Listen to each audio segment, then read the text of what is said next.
ഷാരോൺ വധക്കേസിൽ ഇന്ന് വിധി വന്നു. കഷായം ഗ്രീഷ്മയ്ക്ക് വധശിക്ഷയാണ് കിട്ടിയിരിക്കുന്നത്. എല്ലാവരും ആ ഒരു വാർത്ത അറിഞ്ഞിട്ടുണ്ടാവും അല്ലേ? പക്ഷേ ഇപ്പോൾ നമ്മുടെ കമാൽ പാഷ, ജഡ്ജായിരുന്ന കമാൽ പാഷ ഇപ്പോൾ ഒരു കാര്യം പറയുന്നുണ്ട്. അതായത് ഷാരോൺ വധക്കേസിൽ ഗ്രീഷ്മയ്ക്ക് ലഭിച്ച വധശിക്ഷ അധികമായി പോയെന്ന്. എന്തുവാടെ ഇത്? അതായത് റിട്ടയർഡ് ജഡ്ജ് കമാൽ പാഷ പറയുന്നത് ഇങ്ങനെയാണ്: ഷാരോൺ വധക്കേസിൽ ഗ്രീഷ്മയ്ക്ക് ലഭിച്ച വധശിക്ഷ അധികമായി പോയി. ഇത് മേൽക്കോടതിയിൽ നിലനിൽക്കാൻ സാധ്യത കുറവാണ്. അതായത് ഗ്രീഷ്മയെ ആത്മഹത്യയിലേക്ക് തള്ളിവിടുന്ന സമ്മർദ്ദം ഷാരോൺ ഒരുക്കി. അതും കൂടി പരിഗണിക്കണമായിരുന്നു കോടതി. ഈ പെൺകുട്ടിക്ക് 24 വയസ്സ് മാത്രമേ ഉള്ളൂ. പക്വത വളരെ കുറവാണ്. അതുകൊണ്ട് ഷാരോണുമായുള്ള ബന്ധത്തിൽ പെട്ടുപോയതാണ്. പിന്നെ രക്ഷപ്പെടാൻ ഒരു മാർഗവും ഇല്ലാതായി. ഷാരോണിന്റെ കയ്യിൽ ഗ്രീഷ്മയുടെ ചിത്രങ്ങളും ദൃശ്യങ്ങളുമെല്ലാം ഇരിപ്പുണ്ട്. അത് കാട്ടി അവസാനം ഭീഷണിയുണ്ടായി. ഈ കുട്ടി കസ്റ്റഡിയിലായിരിക്കുമ്പോൾ ലൈസോൾ എടുത്ത് കുടിച്ച് ആശുപത്രിയിലായിട്ടുണ്ട്. ആത്മഹത്യക്ക് ശ്രമിച്ചതാണ് എന്നാണ് അവൾ പറഞ്ഞത്. മരിച്ചു പോയാലോ എന്ന് കരുതി മജിസ്ട്രേറ്റ് അന്ന് മൊഴി രേഖപ്പെടുത്തിയിരുന്നു. ഷാരോണിൽ നിന്നും രക്ഷപ്പെടാൻ ഒരു മാർഗവും ഇല്ലെന്നാണ് ഗ്രീഷ്മ അന്ന് മൊഴി നൽകിയിരുന്നത്. അതുപോലെ തന്നെ ഗ്രീഷ്മ പറഞ്ഞ മറ്റൊരു കാര്യമാണ്, തനിക്കായാണ് അന്ന് ആ വിഷം കലക്കി വെച്ചിരുന്നത്. ഇനി അവൻ എന്നെ ഉപദ്രവിച്ചാൽ ആ വിഷം എടുത്ത് കുടിച്ച് ആത്മഹത്യ ചെയ്യാനാണ് ശ്രമിച്ചത്. ഇത് എന്താണ് കലക്കി വെച്ചിരിക്കുന്നതെന്ന് ഷാരോൺ ചോദിച്ചു. അവൾ പറഞ്ഞു കുടിക്കുന്ന കഷായമാണെന്ന്.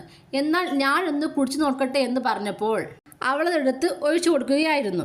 തനിക്ക് കിട്ടാത്തത് വേറെ ആരും അനുഭവിക്കേണ്ടെന്ന് പറഞ്ഞ് ഗ്രീഷ്മയെ ഷാരോൺ ശാരീരികമായി ഉപദ്രവിച്ചിട്ടുണ്ട്. ഇതിൻ്റെ സത്യാവസ്ഥയൊന്നും നമുക്കറിയില്ല. പക്ഷേ ഈ ഒരു കേസ് ജീവപര്യന്തത്തിൽ നിൽക്കേണ്ട ഒരു കേസായിരുന്നു.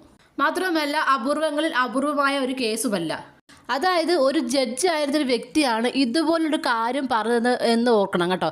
അതായത് ഗ്രീഷ്മയും നമ്മുടെ ഷാരോണുമായിട്ടുള്ള ഒരു സംഭാഷണവും ഷാരോണിൻ്റെ ബ്രദറുമായിട്ടുള്ള ആ സംഭാഷണത്തിലൊക്കെ പറയുന്നുണ്ട് കഷായം കൊടുത്ത കാര്യം. മാത്രമല്ല ഈ ഒരു ഷാരോണിൻ്റെ ഫ്രണ്ടുമായിട്ടാണ് പോയത്. അപ്പോൾ ഇത് എന്തിനാണ് പോയതെന്നും എങ്ങനെ വിളിച്ചിട്ടാണ് പോയതെന്നും ഒക്കെ പറയുന്നുണ്ട് അല്ലേ?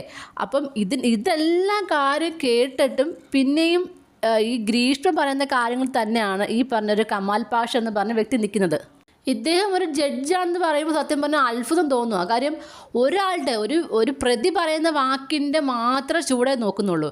ഇത്രയും യാതനകൾ അനുഭവിച്ച് ഒരു പയ്യൻ മരിച്ചു. മരണക്കിടക്കയിൽ പോലും ഗ്രീഷ്മയ്ക്കെതിരെ ഒരു മൊഴി പോലും കൊടുത്തിട്ടില്ല. അപ്പം അത്രമാത്രം ഒരു ക്രൂര മനസ്സായിരുന്നു ഷാരോണിൻ്റെ എങ്കിൽ ഷാരോൺ മരിക്കാൻ പോകുന്നതിന് മുമ്പ് എന്തായാലും ഗ്രീഷ്മയ്ക്കെതിരെ ഒരു മൊഴി കൊടുക്കത്തില്ലായിരുന്നോ? അത് മാത്രം നമ്മൾ ആലോചിച്ച പോരെ. ഇത് പക്ഷേ ഇത്രയും എല്ലാം കേട്ടിട്ടും ഈ പറഞ്ഞ നമ്മുടെ ജഡ്ജായിട്ടുന്ന കമാൽ പാഷ പറഞ്ഞ എന്താ, ഈ പറഞ്ഞ പെൺകുട്ടി പാവമാണ്, സ്ത്രീ ഒരു പക്വത ഇല്ലാതെ പെരുമാറുന്നത് കൊണ്ടാണ്, അപ്പോൾ ഇത്ര വരെ ശിക്ഷ കൊടുക്കേണ്ട ആവശ്യമില്ലായിരുന്നത് അല്ലേ? അപ്പോൾ ഇതുപോലുള്ള ആളുകളാണ് ഇതുപോലത്തെ ക്രിമിനലുകളെ വളർത്തിക്കൊണ്ട് വരുന്നത്. അല്ലാതെ മറ്റൊന്നും എനിക്ക് പറയാൻ തോന്നുന്നില്ല. എനിക്ക് അങ്ങനെ തോന്നുന്നു. ഇതുപോലത്തെ വ്യക്തികളാണ് ഇതുപോലത്തെ ക്രിമിനലുകൾക്ക് പിന്നെയും ഓരോന്നും ചെയ്യാനുള്ള ഒരു അവസരം ഉണ്ടായി കൊടുക്കുന്നത് അല്ലേ? നിങ്ങൾക്ക് എന്താ തോന്നുന്നത്? നിങ്ങളുടെ അഭിപ്രായങ്ങൾ താഴെ കമൻറ്റ് ബോക്സിൽ മറക്കാതെ രേഖപ്പെടുത്തണം.